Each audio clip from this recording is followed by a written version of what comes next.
Private బిల్లుపై BJP వ్యూహాత్మకంగా దెబ్బకొట్టడంతో ఈసారి మరింత జాగ్రత్తగా పావులు కదుపుతూ ఉన్నారు కాంగ్రెస్ నేతలు. బిల్ పాస్ చేయించుకునేందుకు ఓ కొత్త ప్లాన్ తోటి రాహుల్ గాంధీని కలిశారు ఏపీ నేతలు. వారు చెప్పిన ఐడియా విని రాహుల్ కూడా ఇదేదో బాగుంది, ప్రయత్నిద్దాం అన్నట్టుగా తెలుస్తోంది. ఇంతకీ కాంగ్రెస్ వేసిన ఆ ప్లాన్ ఏంటి? అది ఎంతవరకు వర్కౌట్ అవుతుంది? ఒక ఐడియా జీవితాన్ని మారుస్తుందో లేదో కానీ రాజ్యసభలో ప్రైవేట్ బిల్లుపై నిరాశలో ఉన్న కాంగ్రెస్ నేతలకు మాత్రం కొత్త ఉత్సాహాన్ని ఇచ్చింది. ఆలోచన వచ్చిందే తడవుగా వెళ్లి రాహుల్ గాంధీని కలిశారు. మనసులో మాట చెప్పారు. కేంద్రం ప్రతిష్టాత్మకంగా భావిస్తున్న జీఎస్టీ బిల్లుకు, హోదాపై ప్రైవేట్ మెంబర్ బిల్లుకు లింకు పెడదామన్న ఐడియాను వివరించారు. మీరు ఈ బిల్లుకు మద్దతిస్తేనే మేము ఆ బిల్లుకు మద్దతిస్తామని బీజేపీ ముందు ప్రతిపాదన పెట్టాలని భావిస్తోంది కాంగ్రెస్ పార్టీ. పరస్పర సర్దుబాటుకు వ్యూహం రచిస్తోంది.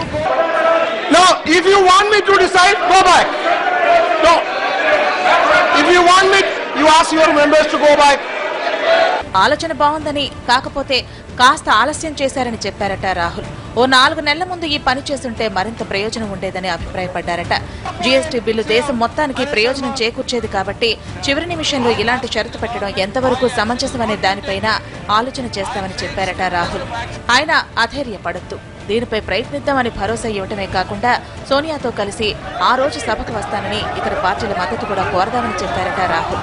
ఆ రోజు సభకు అందరూ హాజరయ్యేలా కృషి చేద్దామని కూడా చెప్పారు. దీంతో ఏపీ కాంగ్రెస్ నేతల్లో హుషారొచ్చింది, ఆశ బతికింది, బిల్లుపై ధీమా పెరిగింది. ఏపీ దుస్థితికి కాంగ్రెస్ పార్టీనే కారణమని ఆరోపిస్తున్న టీడీపీ నేతలు హోదాపై కాంగ్రెస్ నేతలకు చిత్తశుద్ధి లేదని విమర్శిస్తున్నారు. జీఎస్టీ బిల్లుకు మద్దతు ఇవ్వాలంటే హోదా బిల్లుకు సహకరించాలని బీజేపీని డిమాండ్ చేయాల్సిందిగా సూచిస్తున్నారు. ఏపీ ప్రయోజనాల దృష్ట్యా ఈ విషయంలో బిల్లుకు మద్దతిస్తామని కూడా స్పష్టం చేస్తున్నారు టీడీపీ నేతలు. రాజ్యసభలో మెజార్టీ ఉంది కాంగ్రెస్ కు. వెల్కమ్ చేశారు మా చంద్రబాబు నాయుడు గారు. మాకు చెప్పారు ఓటు వేయమని, ఫేవరబుల్గా